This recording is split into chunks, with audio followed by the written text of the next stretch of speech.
गोहाना सब डिपो से अनलॉक होने के बाद भी लंबे रूटों पर बसों का संचालन शुरू नहीं हुआ है, जिससे इलाके के लोगों को परेशानियों का सामना करना पड़ रहा है। यात्रियों को दिल्ली समेत दूसरे राज्यों में जाने के लिए दूसरे जिलों की बसों पर निर्भर रहना पड़ता है।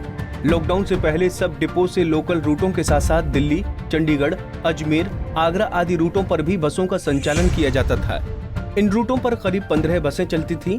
कोरोना वायरस का संक्रमण फैलने पर रोडवेज मुख्यालय से सभी रूटों पर बसों का संचालन बंद करवा दिया गया था।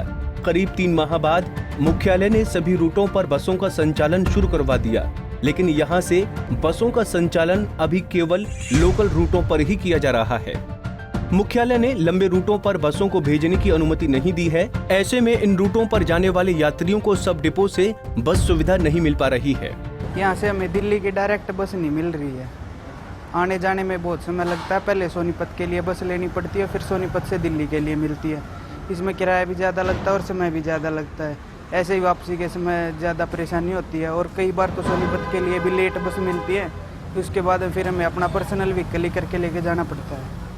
सबसे दिक्कत आ रही है। ये अनलॉक जब से चला है सोनीपत के लिए तो चल रही है बस, दिल्ली के लिए एक भी बस नहीं है अभी तक। अदर स्टेट में तो नहीं ना, नहीं तो दिल्ली से आ रही है और नहीं यहाँ से डायरेक्ट दिल्ली जा रही है। बदलनी पड़ती हैं बीच में। हाँ, समय भी ज़्यादा लगता है और पैसे की भी बर्बादी हो रही है। अनलॉक 4 तो हो गया पर दिल्ली की डायरेक्ट सर्विस कोई भी नहीं चल रही है। इसकी वजह से हमें दिल्ली आने जाने में परेशानी हो रही है। सामान जैसे दिल्ली लेके आना पड़ता है तो उसकी वजह से बस नहीं मिल रही है। अपना व्हीकल लेके जाते हैं तो बहुत महंगा पड़ रहा है और बस में जाते हैं टाइम ज़्यादा लगता है, किराया भी ज़्यादा हो गया है। इसकी वजह से हमें बहुत ज़्यादा दिक्कतें हो रही हैं और सरकार से मांग है कि भाई टाइम से बसें और ज़्यादा सर्विस उपलब्ध करवाई जाएँ। तो दिल्ली की बसें नहीं मिल रही? नहीं मिल रही, दिल्ली की कोई भी बसें नहीं मिल रही। डायरेक्ट या तो सोनीपत जाइए, सोनीपत से फिर दिल्ली की बस पकड़िए। उसमें किराया भी ज़्यादा और टाइम भी ज़्यादा वेस्टेज, आने में भी ऐसा ही टाइम वेस्टेज हो रहा है हमारा। भाड़ा भी लग रहा है? भाड़ा भी पहले के मुकाबले 20-30% बढ़ा दिया है। भाड़ा महंगा पड़ रहा है ज़्यादा। तो कैसे जा रहे हो? आप प्राइवेट व्हीकल से जा रहे हैं। प्राइवेट या तो अपना करके जाओ तो बहुत ज़्यादा महंगा पड़ रहा है, या फिर अपनी विको वैन इस टाइप के व्हीकल चलते हैं, उसमें ज़्यादा महंगा पड़ता है, टाइम भी ज़्यादा वेस्ट हो रहा है। बसों के न चलने की वजह से यात्रियों को दिल्ली जाने के लिए सोनीपत और रोहतक का रुख करना पड़ता है। जानकारी के अभाव में कई यात्री अड्डा परिसर में ही बसों का इंतजार करते रहते हैं, जिसकी वजह से समय और पैसा दोनों ज्यादा खर्च हो रहा है। उधर रोडवेज के कर्मचारियों का मानना है कि इससे नुकसान रोडवेज को ही हो रहा है और अब यात्री भी बसों में कम ही सफर कर रहे हैं।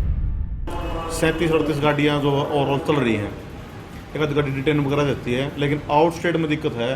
जैसे गाड़ी चंडीगढ़ है, दिल्ली है, वहाँ गाड़ियाँ नहीं भेजी जा रही क्योंकि कोरोना की वजह से ना बाहर जो आउट स्टेट गाड़ियाँ पर रोक लगी हुई है। अपनी लोकल गाड़ी चली हुई सारी तो इसलिए कैश भी कमा रहे हैं। पहले कितना था? तकरीबन 4, सवा 4, 4.5 लाख तक पहुँच जाता पर डे। अब 1.90, 2 के आसपास ही आधा, कम से कम आधा कैश कम हो रहा है। इसका बड़ा कारण आउट स्टेट गाड़ियों का ही है। आउट स्टेट गाड़ियाँ कम जा रही हैं, क्योंकि बंद हैं सारी लोकल ही चल रही सारी गाड़ी। रोहतक है, सोनीपत है, पानीपत है, जींद है। इस तरह हम कई बार देखते हैं जो पीछे वाली गाड़ियाँ भी जो ऐसे भी निकल जाती हैं, उसका भी कारण नहीं, उसका तो लगा दिया हमने, अंदर आदमी लगा दिया, अंदर गाड़ियाँ अंदर आएंगे सारी। कितनी सवारी डेली चली जाती थी पहले, सफर करती थी? पहले तो काफ़ी 25-30 हज़ार गाड़ी सवारियाँ डेली अप डाउन कर रही थी। अब तो सवारी भी काफ़ी कम है। पैसेंजर भी अपना पर्सनल व्हीकल यूज़ कर रहे हैं, पैसेंजर भी इतनी नहीं है। कोरोना को देखते हुए और क्या हिदायतें हैं? पूरे सैनिटाइजर का है, मास्क का है, और सारे ड्राइवर कनेक्टर को भी हिदायतें रखी हैं, अपना सारा मास्क वगैरह लगा गाड़ी में। दूसरे राज्यों के लिए पहले की तरह बसें न चलने से यात्रियों को तो नुकसान उठाना ही पड़ रहा है, साथ ही विभाग भी भारी घाटे का शिकार हो रहा है।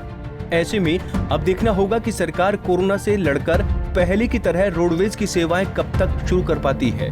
गोहाना से सुनील जिंदल, पंजाब केसरी टीवी।